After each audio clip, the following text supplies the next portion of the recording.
Hello friends, welcome back to my channel. I hope you are doing well and practicing spoken English every single day. So it is the day 5 of the series Practice English with me. Actually, I know some of you are beginner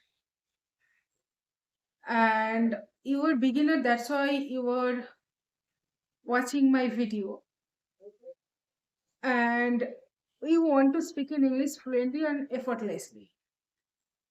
But the problem is you can understand the English. That's why you were watching the video. I assume that you can understand. That's why you were watching. But and you can read in English.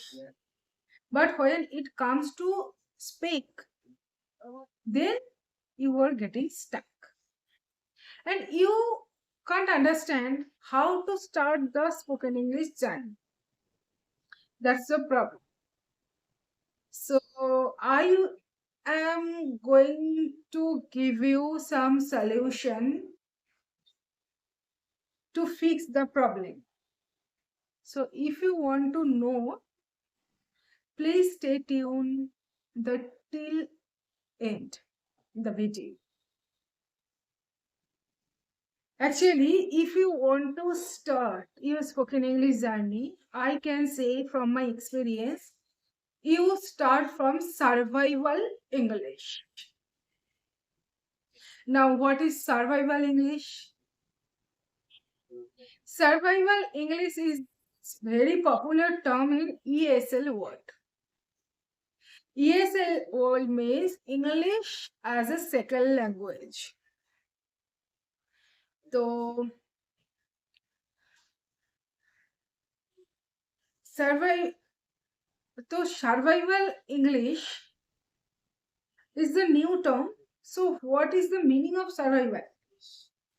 So survival English, that which English, it helps you survive any English speaking country. You have to speak English when you are in a English world country.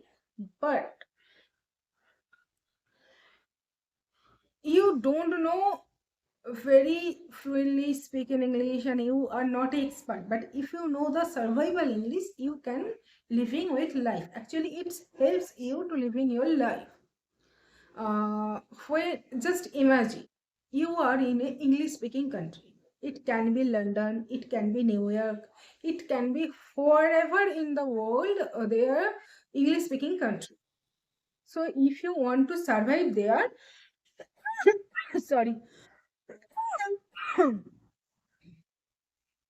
you have to speak in English. So what English is needed for the basic needs? You have to fulfill your basic needs. That's why you have to know English. Like you have to ordering food, you have to rent a hotel room, you have to you have to afford a transport, you have to ask the direction where to go, like that. So you have to know the vegetable names, you have to know the grocery item in English, you have to know the food name in English, and you have to able to speak English to rent the hotel room, ask the direction, ask the ordering the food. This is called survival English. So start from survival English. This is the basic and intermediate level student. It is helpful for basic and intermediate level student. If you want to speak English, start from survival English. It helps you survive anywhere of the world. This is called survival English. So I think you can understand what I am trying to say. So if you like this video, please like the video and subscribe my channel. So see you in next video. Till then, tata, bye bye. Have a nice day.